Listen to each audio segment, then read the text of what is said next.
Cock 부박 레커 아군의 세크레터리 가시 꺽노마터의 반다 카이자가 아로마제 하스트리 먼저 수잔도 주들이 커버이 샤캄 땅베들이 어즈막 기런 기대 꺽노마터의 부스가 먼저 수잔도 주들이 샤카 Congress বদলি MLA Sudip driver মান হাস্টেনি তংক সতনাই লুকুরন্ড অরই পরই খ্লাইনানি বাগৈ কক সাবৈতঙ্গো তে হাস্তে হাপাংতে হাস্তেনি মন্ত্রী অগ্রানো টিসুমুশিলানি বাগৈ কক সাবৈতঙ্গো কংগ্রেস বদলি এমএলএ সুদীপ ড্রাইভার মান kokti সাপানি মণিপুরনি সিমি শ্রীজাম মঙ্গৈ কাইসা অর্গানাইজেশনও AIDDनि बिसुंथै हारिजागै दंग हिनै फियाबा abo joto cabinetनि kok salon bisungtino hapang cherenai bari yagulono thairejaknai botebo saka a organization thangnai bisi kedungmoro boino Manipuro kahamke sakhamni sebribui tongo te mungbo khlai tongo আগাগোড়া শেষ থেকে শুরু পর্যন্ত ওনার যে বক্তব্য বা সাংবাদিক বৈঠক বিষয়বস্তু সেটা রাজ্য সরকার মাননীয় মুখ্যমন্ত্রী এবং দপ্তরকে বিষয়াচার করে উনি সেটা রেখেছেন। আজকে সেই বিষয়ে আমাদের কাছে এখানে দস্তাবেজ রয়েছে, তথ্য রয়েছে। আমার বক্তব্য রাখার পর বা আলোচনা করার পর আপনাদের কোনো টেকনিক্যাল কোনো ব্যাপার যদি থাকে সেক্রেটারি হেলথ রয়েছে, আপনারা জিজ্ঞাসা করবেন বা উনিও আলোচনায় পরবর্তী সময়ে অংশগ্রহণ করবেন। আপনারা জানেন যে রাজ্য সরকারের একটা নীতি রয়েছে, একটা পলিসি, যে পরিকাঠামোগত উন্নয়ন করার ক্ষেত্রে কৃষি ক্ষেত্রে বলুন, শিল্প ক্ষেত্রে বলুন, স্বাস্থ্য ক্ষেত্রে বলুন, এডুকেশনের ক্ষেত্রে বলুন, কেউ যদি এখানে ইনভেস্ট করতে আগ্রহী হয় তবে রাজ্য সরকার তাকে জমি দিতে কোনো আপত্তি নেই। এটা আমাদের ঘোষিত এবং ক্যাবিনেটে পাস করা একটা পলিসি আমাদের রয়েছে, বা এক্সপ্রেশন অফ ইন্টারেস্টের কোনো প্রয়োজন নেই। আমাদের ঘোষিত নিয়ম অনুযায়ী, পলিসি অনুযায়ী আমরা যে কোনো বহির্রাজ্যের পার্টিকে বা কোনো অর্গানাইজেশনকে জমি দিতে পারি, তার জন্য টেন্ডারের কোনো প্রয়োজন নেই। নাম্বার 1। নাম্বার 2, যার কথা উনি বলেছেন সিজা হসপিটালস, এটা হচ্ছে মণিপুরের রাজধানী ইম্ফলে তার বর্তমান পরিকাঠামো রয়েছে। সিজা hospitals and research institute private limited হচ্ছে তার নাম। তার ব্যাকগ্রাউন্ড কি, তার পরিকাঠামো বা ইনফ্রাস্ট্রাকচার কি আছে সেখানে? 1985 সাল থেকে সেখানে এই সংগঠন রয়েছে এবং বর্তমানে 350 বেডের সুপার স্পেশালিটি হসপিটাল সে চালাচ্ছে মণিপুরের রাজধানী ইম্ফলে। পাশাপাশি এই অর্গানাইজেশনে 37 স্পেশালিটিস এন্ড সুপার স্পেশালিটিস পরিষেবা তারা প্রদান করছে এই মণিপুরের রাজধানী ইম্ফলে, এবং এটা নর্থ ইস্টের সর্বপ্রথম যে নর্থ ইস্টের কোন ব্যক্তি সুপার স্পেশালিটি হসপিটাল করেছে 1985-এ। আজকে আপনারা ভাবুন, আজকে আমরা 2024-এ রয়েছি, মানে প্রায় 39 বছর ধরে এই সুপার স্পেশালিটি হসপিটাল মণিপুরের রাজধানী ইম্ফলে চলছে। গত ডিসেম্বর মাস থেকে তারা রাজ্য সরকারের কাছে সেটা জানিয়েছে যে তারা ত্রিপুরা রাজ্যে সুপার স্পেশালিটি হাসপাতাল করতে চায়। আজকে হচ্ছে 2024, 2023-এর ডিসেম্বর থেকে তারা সেটা চেষ্টা করছে বা প্রস্তাব জানিয়েছে রাজ্য সরকারকে যে তারা ত্রিপুরা রাজ্যে সুপার স্পেশালিটি হাসপাতাল করতে চায়। তা আপনারা নিশ্চয়ই জানেন যে কেউ চাইলেই হাসপাতালে জমি তাকে দিয়ে দেওয়া হবে এমন নয়, কারণ এর আগে আমরা ক্যাবিনেটের মাধ্যমে ধর্মনগরে কাছাড় ক্যান্সার হসপিটাল ক্যাবিনেটের মাধ্যমে ধর্মনগরে তাকে জমি দিয়েছি। কাছাড় ক্যান্সার হাসপাতাল সেখানে ধর্মনগরে সেখানে হবে। আমাদের 15 একর জায়গা ক্যাবিনেটের মাধ্যমে কাছাড় ক্যান্সার হসপিটালকে প্রদান করা হয়েছে। তারও আগে আমাদের পার্শ্ববর্তী প্রাইভেট হাসপাতাল রয়েছে আইএলএস হসপিটাল। আইএলএস হাসপাতালকে পূর্বতন সরকার আমাদের পার্শ্ববর্তী এলাকায় জায়গা প্রদান করেছে। কারণ স্বাস্থ্য শিক্ষা এটা হচ্ছে আমাদের টপ প্রায়োরিটি, এবং সেটাকে প্রায়োরিটি দিতে গিয়ে ত্রিপুরা রাজ্যে হাসপাতাল আসবে, সুপার স্পেশালিটি হাসপাতাল আসবে, বড় বড় কলেজ আসবে, স্কুল আসবে, এই জিনিসগুলো রাজ্য সরকার বরাবর প্রায়োরিটি দিয়ে থাকে, এবং তার জন্য রাজ্য সরকারও বিভিন্ন সময় ক্যাবিনেটের মাধ্যমে সেই সিদ্ধান্তগুলো গ্রহণ করেছে। কিন্তু সুদীপ বাবু যেটা বললেন যে সৃজা হাসপাতালকে রাজ্য সরকার জমি দিয়ে দিচ্ছে, ক্যাবিনেটের অ্যাপ্রুভাল নেয়নি, আমার মনে হয় উনি একটু তাড়াতাড়ি করে ফেলেছেন। যারাই উনাকে তথ্য দিয়েছে তারা সঠিক তথ্য উনাকে দিতে পারে। আমি যেটা বলেছি যে গত ডিসেম্বর মাস থেকে একটা প্রয়াস চলছে। সৃজা ওয়েস্ট ডিস্ট্রিক্টের ডিএম কে প্রথম চিঠি লিখেছেন যে আমাকে আপনি জমি দিন, আমি ত্রিপুরা রাজ্যে হাসপাতাল, সুপার স্পেশালিটি হাসপাতাল করতে আমরা ইচ্ছুক, এবং আগামী কয়েক বছরে প্রায় 900 কোটি টাকার ইনভেস্টমেন্ট তারা ত্রিপুরা রাজ্যে করবে। প্রাথমিকভাবে সেটা আলোচনা হয়েছে। তো স্বাভাবিকভাবে 900 কোটি টাকার যারা ইনভেস্টমেন্ট করবে তাদের জমি দিতে হবে, এবং আমাদের জমি দেওয়া সেখানে পলিসিও রয়েছে। সেই মোতাবেক তারা ডিস্ট্রিক্ট ম্যাজিস্ট্রেটের কালেক্টর ওয়েস্ট ডিস্ট্রিক্টকে তারা চিঠি প্রদান করেছে যে আমাদেরকে আপনারা জমি দিন। মাঝখানে এই চিঠি পাওয়ার পর অনেক জায়গায় খোঁজাখুঁজি হয়েছে, কিন্তু সুইটেবল ল্যান্ড পাওয়া যায়নি। এবং পরবর্তী সময় আপনারা জানেন আমাদের আরকে নগর যেটা রয়েছে, বুজ্জনগর ইন্ডাস্ট্রিয়াল গ্রোথ সেন্টারের পাশে, সেখানে এআরডিডি, সেখানে কলেজ রয়েছে, সেখানে অনেক ভ্যাকেন্ট ল্যান্ড রয়েছে। সেই ভ্যাকেন্ট ল্যান্ড থেকে কিছুটা জমি, 23 একরের মতো, 28 একরের মতো জমি আইডেন্টিফাই করা গেছে, যেটা আনইউজড অবস্থায় রয়েছে, যে এই জমিটা দেওয়া যেতে পারে। যারা আগামী কয়েক বছরে 900 কোটি টাকার ইনভেস্টমেন্ট করবে, তো স্বাভাবিকভাবে রাজ্য সরকারও তাদেরকে অপারেট করতে হবে। এই জমিটাকে আইডেন্টিফাই করা গেল। বিভিন্ন জায়গায় জমির জন্য সেখানে বলা হয়েছে, ডিএম এর তরফ থেকে প্রচেষ্টা নেওয়া হয়েছে, ভিজিট করা হয়েছে, কিন্তু সুইটেবল ল্যান্ড সেখানে পাওয়া গেছে 28 একর জমি। ডিএম এর কালেক্টর সেটা আইডেন্টিফাই করেছে। যেহেতু এআরডিডির জায়গা, ডিএম এর কালেক্টর অফিশিয়াল এআরডিডি ডাইরেক্টরকে অ্যাপ্রোচ করেছে যে এই জায়গার অবস্থান কি, বর্তমান স্ট্যাটাস কি, যদি আনইউজড অবস্থায় থাকে তবে এনওসি দেওয়া যায় কিনা। এবং ডাইরেক্টর এআরডিডি, সেক্রেটারি এআরডিডির মাধ্যমে এআরডিডি মিনিস্টার অ্যাপ্রুভাল নিয়ে সেই জমি দেওয়ার জন্য, এনওসি দেওয়ার জন্য বলেছে। এবং সেম প্রসেস, আপনারা জানেন যে প্রশাসনের একটা প্রসেস থাকে, ডাইরেক্টর চাইলেই এনওসি দিতে পারবে না। ডাইরেক্টর ফাইল প্রসেস করবে, সেক্রেটারির কাছে আসবে, সেক্রেটারি মন্ত্রীর অ্যাপ্রুভালের জন্য পাঠাবে, মিনিস্টার অ্যাপ্রুভাল দিলে ফাইল আবার সেক্রেটারির কাছে যাবে, সেক্রেটারি থেকে আবার ডাইরেক্টরের কাছে যাবে। ফাইলটা যেভাবে উঠে, ফাইলটা ঠিক সেভাবে আবার নামবে। নেমে মিনিস্টারের ফাইল নিয়ে, অ্যাপ্রুভাল নিয়ে ডিএমকে এআরডিডি লিখেছে যে আমাদের এই জায়গা বর্তমানে আনইউজড অবস্থায় রয়েছে,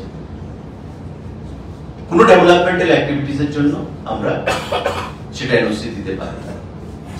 এখন ডিএম তো আর এনওসি দেবে না, এনওসি দেবে কে? Revenue department. কারণ যে কোনো সরকারি জায়গা রেভিনিউ ডিপার্টমেন্টের অধীন, আর যেহেতু এআরডিডি দখলে জায়গা, এআরডিডি এনওসি দিয়েছে ডিএম এর কাছে, ডিএম সেটা রেভিনিউ ডিপার্টমেন্টে আবার পাঠাবে। রেভিনিউ ডিপার্টমেন্ট তারপর সেটাকে ক্যাবিনেটের জন্য পাঠাবে। যেমন প্রপোজাল এসছে, ডাইরেক্টর এআরডিডি থেকে এনওসি এসছে, ডিএম থেকে ক্লিয়ারেন্স এসছে, রেভিনিউ থেকে যখন ক্যাবিনেট ক্লিয়ারেন্স যাবে, তারপর সেটা ক্যাবিনেটে যাবে। ক্যাবিনেটের মুখ্যমন্ত্রী, মুখ্য সচিবের অ্যাপ্রুভালের পর কাউন্সিল অফ মিনিস্টারদের অ্যাপ্রুভাল নিয়ে তারপর ওই অর্গানাইজেশনকে জমি হস্তান্তর করা হবে। এই হচ্ছে প্রসিজার। কিন্তু সুদীপ বাবুর কাছে যারাই খবরটা দিয়েছে তারা হয়তো প্রসিজারটা জানে না। এনওসির অর্থ এই নয় যে জায়গা আমি দিয়ে দিয়েছি। এআরডিডি এনওসি দিয়েছে ডিএম এর কাছে, ডিএম সেটা রেভিনিউতে পাঠাবে ভ্যালুয়েশনের পর জায়গার দর কত রয়েছে, রেভিনিউ ডিপার্টমেন্ট তারপর ক্যাবিনেটের কাছে পাঠাবে, not ARDD, not the DM. Sudip বাবু এই জায়গাটাতে ভুল করে ফেলেছে, কারণ এনওসির অর্থ এটা নয় যে ওই সংস্থাকে জায়গা দিয়ে দেওয়া হয়েছে। এআরডিডি এনওসি দিয়ে বলছে নো অবজেকশন সার্টিফিকেট, যে তোমরা সেটা ইউজ করতে পারো রাজ্যের উন্নয়নের ক্ষেত্রে। এবার ডিএম প্রপোজাল পাঠাবে রেভিনিউকে, রেভিনিউ সেটা ক্যাবিনেটে পাঠানোর বন্দোবস্ত করবে। সময় তো পড়ে রয়েছে, ক্যাবিনেট তো হয়নি, রেভিনিউ ডিপার্টমেন্ট ক্যাবিনেটে আনবে, কিন্তু সুদীপ বাবু একটু তড়িঘড়ি করে ফেলেছে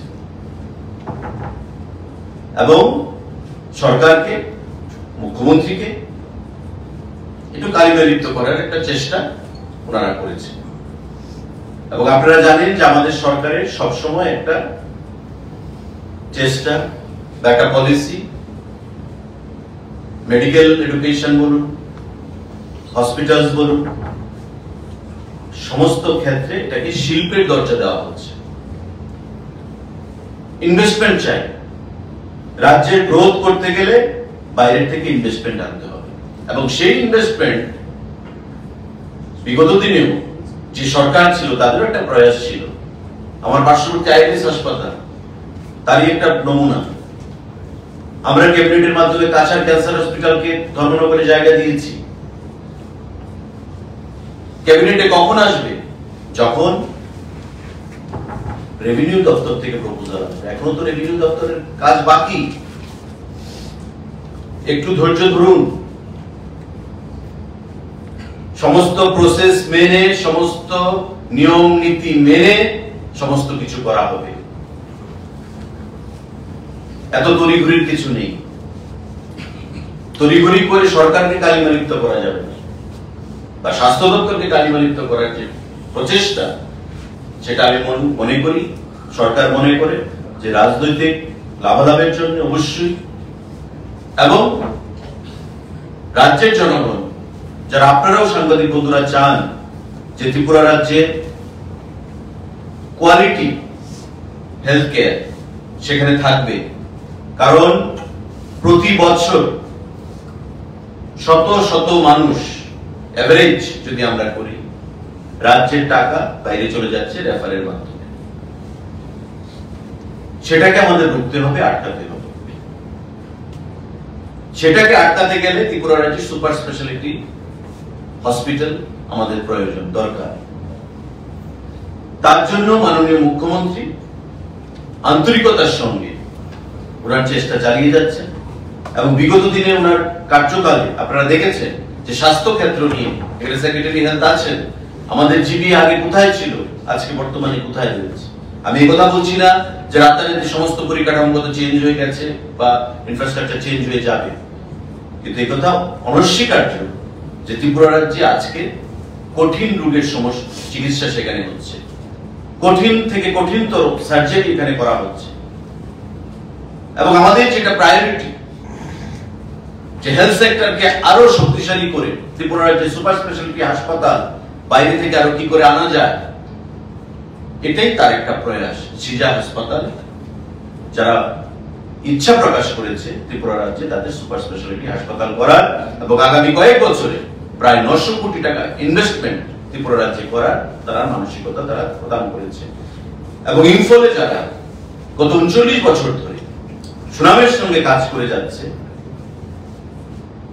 1985 থেকে, স্বাভাবিকভাবেই উত্তর পূর্বাঞ্চলে একমাত্র রিজিয়নাল মানে উত্তর পূর্বাঞ্চলের মালিক এই হাসপাতালকে প্রতিষ্ঠা করেছে 1985 সালে ইম্ফলে।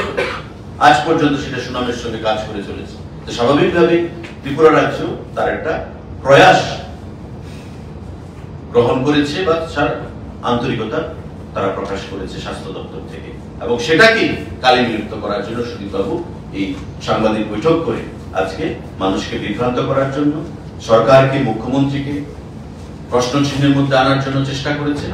আমরা সেটাকে তীব্র ভাষায় নিন্দা জানাচ্ছি এবং ধিক্কার জানাচ্ছি। সাংবাদিক বন্ধুদের কোনো প্রশ্ন থাকলে আপনারা সেটা করবেন। আমি তো বললাম, এআরডিডি ডাইরেক্টর ইচ্ছা করলে এনওসি দিতে পারবে না। He has got no right. He has to send the proposal to the Honorable Minister for his approval through Secretary ERDD. And the process was followed by the department, Director ERDD. File নিচে থেকে উপর দিকে যেমন যায়, উপর থেকে নিচের দিকে আসে। এটা সুদীপবাবু জানেন, উনিও মন্ত্রী ছিলেন স্বাস্থ্য দপ্তরে বছরখানেক, উনি সেটা জানেন।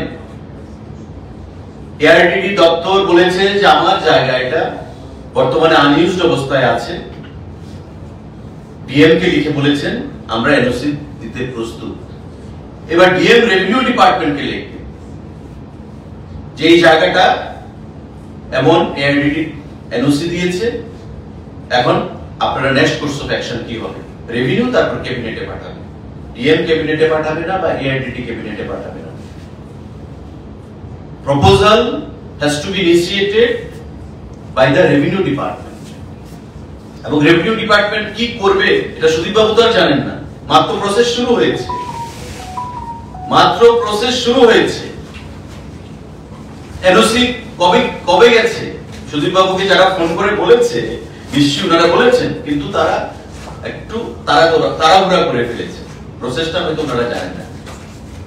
NOC does not mean permission দিয়ে দেওয়া ওই সংস্থাকে বিল্ডিং করার জন্য। নো অবজেকশন সার্টিফিকেট গভর্নমেন্টের যখন জমি থেকে দেওয়া হয়, ক্যাবিনেটে যখন আসবে, সাংবাদিক বন্ধুরা আপনারা হয়তো অনেকেই জানবেন যে রেভিনিউ ডিপার্টমেন্ট থেকে সেই প্রপোজালটা আসতে হবে। মাত্র ডিএম এর কাছে গেছে ডাইরেক্টর এআরডিডি থেকে। ডিএম এখন রেভিনিউ কে লিখবে, রেভিনিউ চিফ সেক্রেটারি চিফ মিনিস্টারের অ্যাপ্রুভাল নিয়ে প্লেস করবে ক্যাবিনেটের কাছে। এখন ক্যাবিনেট সিদ্ধান্ত নেবে যে কি করতে হবে। This is the procedure. এবং আইন কানুন না মেনে কোনো কাজ হয়েছে বলুন না উনি। এবং আমি তো আজকে সাংবাদিক সম্মেলন করে সরকারের পক্ষ থেকে আমি বলছি যে এই প্রসেস হয়েছে এবং everything is crystal clear. We have got valid documents with us. We have got valid documents. Everything is transparent and crystal clear. তারপরে সেক্রেটারি হেলথ আছেন, উনি বলবেন। But sir, still now no land has been allotted. Nothing has been, Nothing. See this NOC which is being mentioned is internal process. When DM gets any proposal for land allotment or land release, then he will check the ownership of that land. So the land which was found suitable for the hospital, it belongs to the Department of Animal Resource Development. So DM has asked no objection certificate from that ERDD. It is the internal process of the administration. This NOC is not given to the private agency which has asked for the land.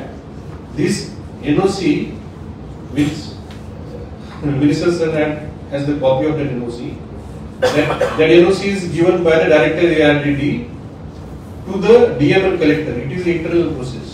Even the copy is also not marked to the private agency. Now the DM will do the valuation of that land as per the Revenue Act of the state government. And then if that land has to be allotted, there is a land allotment rules are there. If the land is to be leased out, then there is a land lease policy of 2022. अभी 2 साल तो पहले ही state government ने cabinet के approval से land allotment policy जो पहले minister sir ने मेंशन किया वो पॉलिसी बनाया है। तो ये सब अभी प्रोसेस इंटरनल प्रोसेस है। अभी भी उनको प्राइवेट एजेंसी को उनका सिर्फ डिमांड आया है and now the internal process is started. This is no allotment. তাহলে কি বলতে পারি মানে জমি চিহ্নিত হয়েছে কিন্তু দেওয়া হয়নি না? Yes, the land has been identified, as rightly said by the Secretary. Land has been identified, and the land was with ARDD department. After receiving the request or proposal from the said SIJA group, DM has sent a proposal to ARTD for issuance of NOC. And when it comes to issuance of NOC from government to government, no cabinet approval is required. When the government will lease out the land to a private party or whatsoever, then approval is required, cabinet approval. Okay, but that is yet to be done. Sir, as it has been described that it is an internal issue.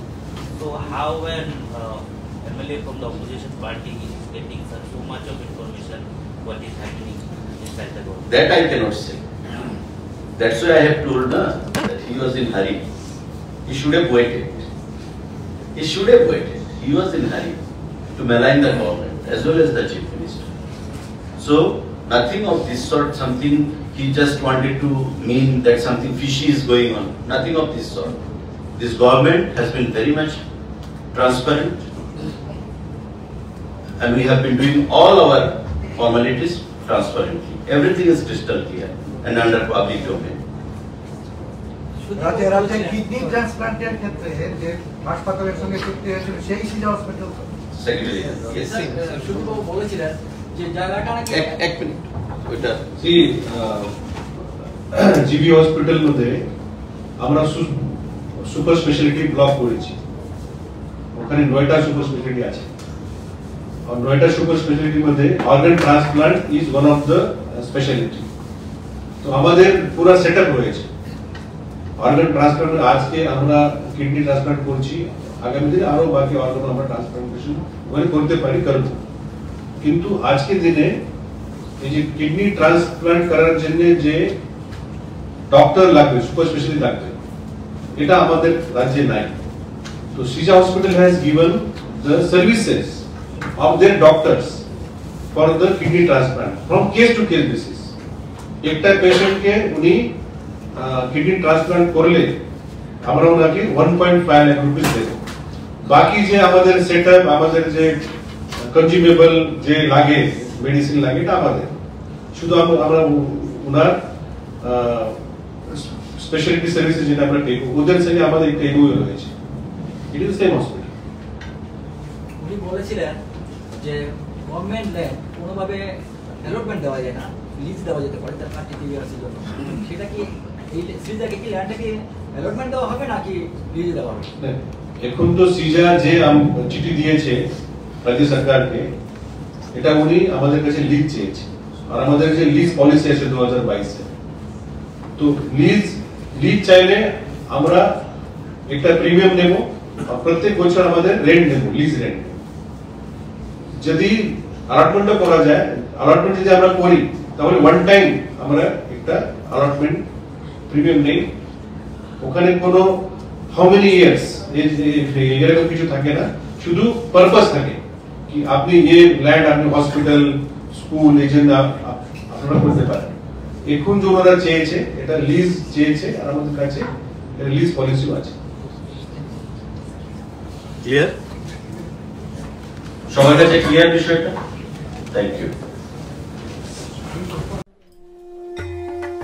जतननक खुलुमखा आं पिनाकी देबबर्मा हास्तिनि जत लुकुरंनो दुर्गा पूजा एबा असमतानि खाका हामते हामचांगमायाफोर आमा अशा फाइमानि बागै तुबुइ फाइका स्वर्ण कमल ज्वेलार्स निनिसलाय ताइबो खाचु लुकुरगनि बागै तुबुइ फाइका शारद अर्क offers ओ शारद अर्क अफर्स चेंगि रिजांगनाय 30 सेप्टेम्बर निसिमि 10 अक्टोबर चरा अल चरावो त्रिपुरा हास्तिनि जत लुकुरंनि बागै सकान पतावनाय ताई आबोनि लगिवो चेंगि तंगो कटर खलाई चेन एक्सिबिशन बो सगार तंगनाय mega lucky draw daily lucky draw ताई तंगनाय शालबुंग पाइमानि लगिवो मानाय रांचकनि फैसा आमो सिमि बायाको डायमंडनि कानमानि तै रांचकनि कानमानिनि बायनाव अफर तंगनाय तै गोजाम रांचकनो सोलाय कताल हलमार्क गोनां कानमानि पाइमानाय जतन लामसगो स्वर्णकमल ज्वेलर्स की आगरतला ताई उदयपुरनि शोरूम